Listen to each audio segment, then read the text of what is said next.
Assalamualaikum warahmatullahi wabarakatuh. Bismillahirrahmanirrahim. Alhamdulillahirabbil alamin. Alladzi hadana li hada wa ma kunna linahtadiya laula an hadana Allah. Laqad ja'at rusul rabbina bil haqq wa nudu an tilkumul jannatu uristumuha bima kuntum ta'malun. Asyhadu alla ilaha illallah wa asyhadu anna Muhammadar Rasulullah sallallahu alaihi wasallam wa ala alihi wa ashabihi amma ba'du. Para ulama yang hadir yang saya muliakan, para pejabat yang hadir yang saya hormati, saudara-saudara sekalian, kaum muslimin yang dirahmati Allah. Puji syukur kita panjatkan kehadirat Allah Subhanahu wa taala. Berkat rahmat Allah kita semua bisa menghadiri acara ini. Semoga pertemuan ini bermanfaat dan berkah. Allahumma amin. Dan untuk itu kita syukur kepada Allah dan ucapan alhamdulillahirabbil alamin. Selawat salam kita sanjungkan pada baginda Nabi Agung Muhammad sallallahu alaihi wasallam. Semoga oleh beliau kita diakui sebagai umat yang insya Allah mendapatkan syafaatnya. Allahumma amin. Hadirin sekalian, saya menukil firman Allah surat Al-Imran ayat 103 yang berbunyi, A'udzu billahi minasyaitonir rajim. Bismillahirrahmanirrahim. Wa'tasimu bihablillahi jami'an wa la tafarraqu. Wadhkuru nikmatallahi 'alaikum id kuntum a'da'an fa'alafa baina qulubikum fasbahtum bi ni'mati ikhwana wa kuntum ala syafa hufratin minan nari fa'anqadhakum minha kadzalika yubayyinullahu lakum ayati la'allakum tahtadun. Yang artinya, hendaklah kalian berpegang teguh dengan talinya Allah dengan secara berjamaah atau bersatu, dan jangan kalian berpecah belah. Dan ingatlah atas nikmat Allah. Pada waktu itu kalian sedikit dan bermusuhan, Allah menjadikan kalian menjadi bersaudara. Pada waktu itu kalian ada di tebing jurang neraka. Allah mengangkat dan menyelamatkan dari jurang neraka itu. Demikian itu aku jelaskan pada kalian agar kalian mendapat petunjuk. Bapak Ibu saudara sekalian, dari firman Allah itu dapat kita ambil pelajaran bahwa betapa pentingnya kita hidup bersatu, rukun, kompak. Untuk ini izinkan saya sedikit akan menguraikan tentang kerukunan umat beragama di negara Indonesia tercinta ini.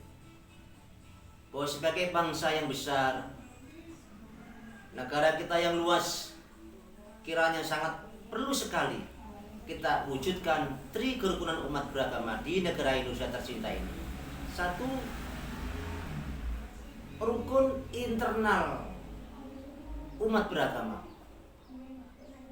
Di dalam Islam boleh berbagai macam ormas Islam, tetapi walaupun berbeda-beda ormas, maka tetap satu, Islam.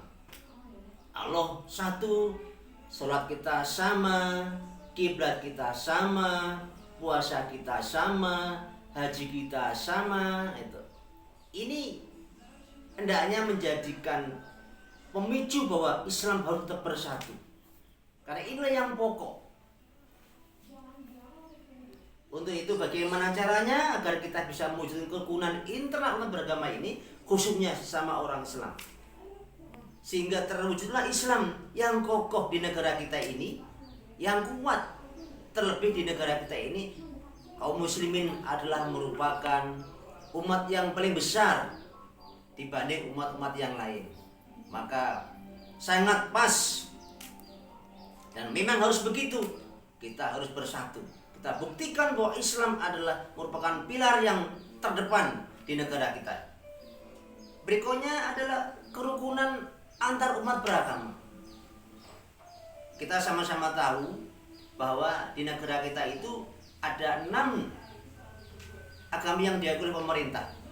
Yang pertama adalah Islam, yang kedua Kristen, Katolik, Hindu, Buddha, dan Konghucu. Semua pemeluk agama ini tentunya berkewajiban untuk bisa mewujudkan suatu kerukunan, rukun antar umat beragama. Dalam hal ini maka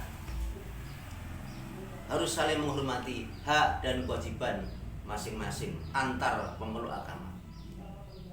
Tidak boleh saling menghina, tidak boleh saling menjatuhkan, dan hindari sebab musabab yang menyebabkan tidak rukun antar umat beragama. Misalnya umat Islam mendirikan masjid di suatu perkampungan di mana kampung itu semuanya adalah orang-orang beragama selain Islam. Ini menyebabkan juga tidak rukun. Begitu pula umat non-muslim, misalnya kaum Kristiani mendirikan gereja di sebuah kampung yang di situ tidak ada umat Kristennya. Ini menyebabkan hal yang tidak rukun. Maka itu apa-apa yang menyebabkan tidak rukun itu harus kita upayakan, kita hindari. Yang berikutnya adalah rukun antar umat beragama dengan pemerintah. Pemerintah sebagai pemegang amanah bangsa ini yang punya kewajiban untuk mengayomi semuanya. Alhamdulillah negara kita ini yang mempunyai dasar negara Pancasila. Sila pertama adalah ketuhanan yang Maha Esa, yang mengandung makna bahwa semua warga negara harus bertuhan. Maka artinya pemerintah berkewajiban untuk melindungi, ngayomi, memberikan jaminan, keamanan, kelancaran, dan lain sebagainya agar masing-masing pemeluk agama itu bisa melaksanakan ibadah sesuai dengan ajaran yang diyakini masing-masing. Untuk ini maka perlu kita sekali kita jaga bahwa di negara kita, negara yang besar dengan penduduk dan budaya yang berbeda-beda, yang diwadahi dengan bingkai Bhinneka Tunggal Ika, ini bisa mewadahi semua warga negara. Silahkan dari pemeluk agama aja bisa hidup, bisa nikmat dalam menjalankan fungsinya masing-masing di negara kita ini. Untuk ini semoga uraian saya sedikit ini ada manfaat dan berkahnya. Mari kita buktikan bahwa bangsa kita khususnya umat Islam adalah patut menjadi contoh kerukunan, karena memang sebagaimana yang disabdakan Nabi bahwa Islam itu adalah rahmatan lil alamin. Bapak Ibu saudara sekalian, terlebih di masa pandemi ini bangsa kita khususnya umat Islam juga mari kita menjaga, membantu upaya pemerintah untuk melaksanakan upaya-upaya agar kita tetap bisa berjalan dengan baik dalam rangka untuk mengusir pandemi itu COVID-19 ini. Maka mari ajaran saya kita ikuti petunjuk-petunjuk pemerintah sehingga apa yang kita lakukan ini bisa menjadi bagian dari ibadah. Rukun, kompak, kerjasama harus kita wujudkan di bumi Indonesia tercinta ini. Semoga ada manfaatnya. Mohon maaf atas segala kurangan. Usikum wa nafsi bitaqallah. Wassalamualaikum warahmatullahi wabarakatuh.